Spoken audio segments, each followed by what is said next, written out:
রাসূল করিম সাল্লাল্লাহু আলাইহি ওয়াসাল্লাম কখন থেকে নবী ছিলেন? 40 বছরের বয়সের আগে না 40 বছর বয়স থেকে? এই বিষয়টা নিয়ে খুব ইখতিলাফ চলতেছে।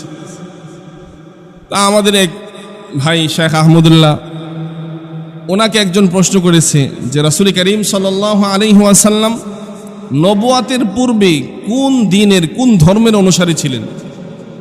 তো উনি জবাব দিয়েছেন মিল্লাতে ইব্রাহিম নবীর মিল্লাতের অনুসারী ছিলেন, দিন হানিফের অনুসারী ছিলেন। ওনার জবাব সঠিক। রাসূল নবুয়াত এর স্বীকৃতির আগে 40 বছর বয়সের আগে উনি মিল্লাতে ইব্রাহিমের অনুসারী ছিলেন, দিন হানিফের অনুসারী ছিলেন। তার জবাব সঠিক। এবং উনি বলেছেন এর আগে তো তিনি নিজে নবী ছিলেন না। এই কথার প্রতিবাদে আমাদের আরেক গণনার একজন মাওলানা গিয়াসউদ্দিন তাহেরি, উনি বলেছেন যে কে বলেছে নবী 40 বছর আগে নবী ছিলেন না?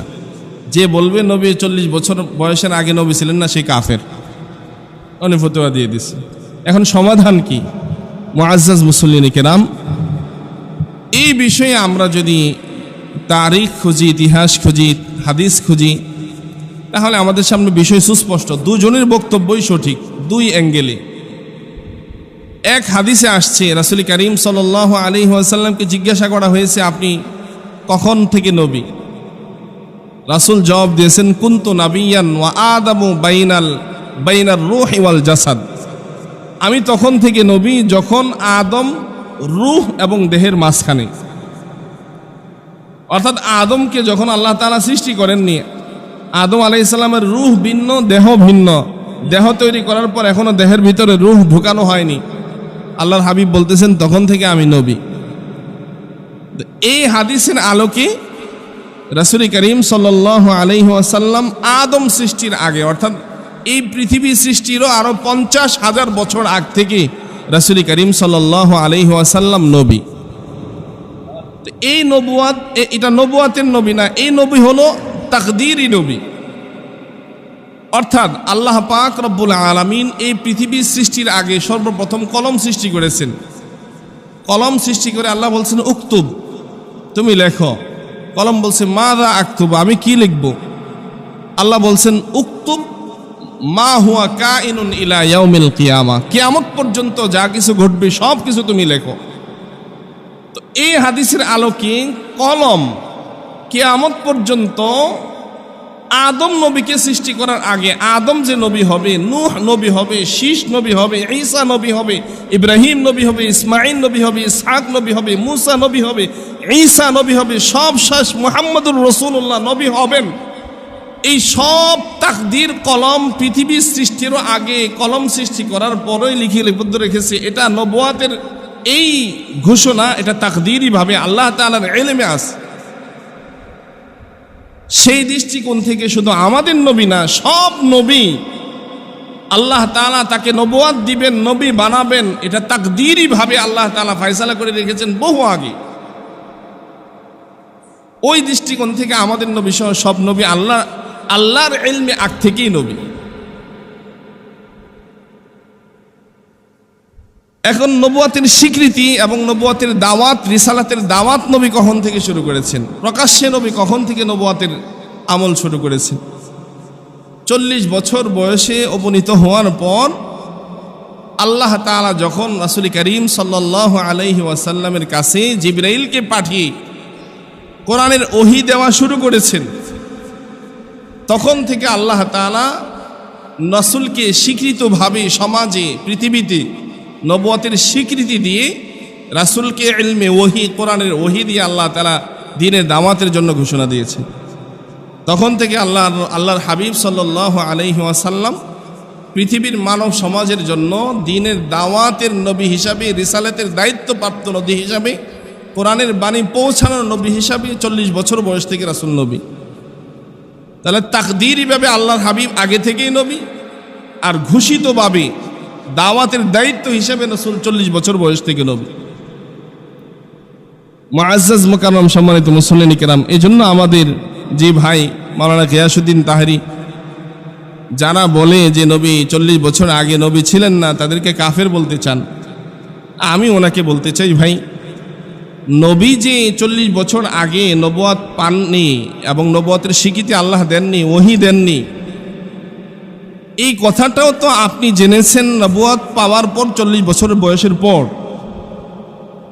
রাসূল যে নবী ছিলেন এই কথাটা তো আপনি জেনেছেন রাসূলের 40 বছর বয়স হওয়ার পর। রাসূল যখন এ হাদিস বলছেন যে কুনতু নাবিয়ান ওয়া আদামু বাইনাল রূহি ওয়াল জাসাদ, এ হাদিস তো রাসূল 40 বছর বয়সের আগে বলেননি। কারণ ওহী দুই প্রকার, ওহী মাতলু গায়রে মাতলু। ওহী মাতলু কোরআন, যেটা স্বয়ং আল্লাহ রাব্বুল আলামিন শাব্দিক এবং আর্থিকভাবে আল্লাহর পক্ষ থেকে নাজিল করেছেন। কোরআনের শব্দ আল্লাহর পক্ষ থেকে, অর্থ আল্লাহর পক্ষ থেকে। আর হাদিস যেগুলো ওহিয়ে গায়রে মাতলু, এগুলোর শব্দ রাসূলের পক্ষ থেকে, কিন্তু এগুলোর অর্থ আল্লাহ তাআলার পক্ষ থেকে। শব্দ রাসূলের চয়ন করা, কিন্তু অর্থ আল্লাহ পাকের পক্ষ থেকে রাসূলের জেহানের মধ্যে আল্লাহ তাআলা ঢেলে দিয়েছেন, এলকাই রহমানি করেছেন। তো এই জন্য রাসূলের যত হাদিসের কিতাবের মধ্যে আসছে, এগুলো লিপিবদ্ধ হয়েছে রাসূল 40 বছর বয়সে কোরআনের ওহী পাওয়ার পর থেকে। যত কথা আল্লাহ রাসূল বলেছেন, আল্লাহ মাথায় ঢেলে দেওয়া অর্থ নিজের জবানে যেগুলো প্রকাশ করেছেন, এগুলো সব 40 বছর বয়সের পর থেকে ওগুলো হাদিস আকারে সন্নিবেশিত হয়েছে। রাসূলের 40 বছরের আগের কোনো কথা হাদিস আকারে লিপিবদ্ধ হয়নি। এই জন্য রাসূলের জীবনের দুইটা অংশ, একটা হলো রাসূলের সিরাত, আরেকটা হলো রাসূলের মিলাদ। রাসূলের জন্ম থেকে নিয়ে 40 বছর বয়স পর্যন্ত রাসূলের মিলাদুন নবী, রাসূলের জন্ম এবং পরবর্তী ইতিহাস, এগুলো আমাদের জন্য আলোচ্য বিষয়, আমরা আলোচনা করি। রাসূল 40 বছর বয়সের আগে কি করেছেন এটা উম্মতের জন্য অনুসৃত না, উম্মত সেগুলো অনুসরণ করে না, আলোচনা করে। কিন্তু 40 বছর বয়সের পর থেকে রাসূল যা কিছু করেছেন এগুলো সব অনুসৃত উম্মতের জন্য। এগুলো সিরাতে রাসূল, সিরাতের দুই অংশের পরবর্তী অংশ উম্মতের জন্য অনুসরণীয়। এই জন্য কেউ যদি বলে রাসূল 40 বছর বয়সের আগে নবী ছিলেন না, এক অর্থে এ কথা ভুল না, যদিও অন্য অর্থে যদি উনি এই কথা মানেন যে আল্লাহ তাআলা পৃথিবী সৃষ্টির আগে তার তাকদীরে রাসূলকে নবুয়ত দিবেন, এটা মনোনয়ন আল্লাহ তাআলা আগেই করে রেখেছেন, এই কথার বিশ্বাস নিয়ে যদি কেউ বলে রাসূল 40 বছর আগে নবী ছিলেন না, 40 বছর বয়স থেকে আল্লাহ তাআলা তাকে নবুয়ত দিয়েছে, তাহলে কথা ভুল হবে না। এই জন্য শেখ আহমদুল্লাহর কথাও ভুল না, মাওলানা গিয়াসউদ্দিন তাহিরের কথাও ভুল না, দুইজনের বক্তব্যই দুই অ্যাঙ্গেলে সঠিক। এই জন্য এ নিয়ে আমাদের মাঝে ঝগড়া বা বিভ্রান্তিতে পড়ার কোনো সুযোগ নেই। এবং রাসূল করিম সাল্লাল্লাহু আলাইহি ওয়াসাল্লাম কাছে যে ওহী আসছে কোরআন, এ কোরআনও তো আল্লাহ তাআলা পৃথিবীতে নাজিল করার সিদ্ধান্ত নিয়েছেন আল্লাহ তাআলা শবে বরাতের রাত্রিতে। পৃথিবীর সব কিছুর গুরুত্বপূর্ণ সিদ্ধান্ত আল্লাহ শবে বরাতের লাইলাতুন নিসফি মিন শাবানে আল্লাহ তাআলা সিদ্ধান্ত নিয়েছেন। আর কোরআন আল্লাহ তাআলা লৌহে মাহফুজ থেকে দুনিয়ার আকাশে একত্রে নাজিল করেছেন কদরের রাত্রিতে। তাহলে কোরআন অবতীর্ণ হওয়াটা যেমন সিদ্ধান্ত হয়েছে শবে বরাতের রাত্রিতে, লৌহে মাহফুজ থেকে একত্রে 30 পারা কোরআন প্রথম আকাশে অবতীর্ণ হয়েছে শবে কদরের রাত্রিতে। আর বাকি 23 বছরের জিন্দিগিতে ক্রমে ক্রমে ধারাবাহিকভাবে প্রয়োজন মাফিক রাসূলের কাছে ওহী আকারে, আয়াত আকারে, সূরা আকারে কোরআন নাজিল হয়েছে। ঠিক তদ্রূপ আল্লাহ পাক রব্বুল আলামিন তার তাকদীরে পৃথিবী সৃষ্টির 50,000 বছর আগে রাসূলকে নবুয়ত দিবেন, রাসূলকে নবী বানাবেন, এই সিদ্ধান্ত আল্লাহ তাআলা আগে নিয়ে রেখেছেন। এরপর আল্লাহ তাআলা তাকে দুনিয়ায় পাঠিয়েছেন।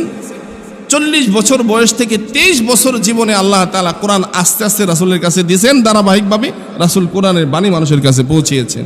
কোরআন অবতীর্ণ হওয়ার সিদ্ধান্ত, অবতীর্ণ হওয়া মানুষের কাছে পৌঁছা, যেভাবে রাসূলের নবুয়তের সিদ্ধান্ত, নবুয়তের স্বীকৃতি এবং নবুয়তের দাওয়াতের ধারাবাহিকতা ঠিক সেইভাবে। আল্লাহ তাআলা আমাদের সবাইকে বোঝার এবং আমল করার তৌফিক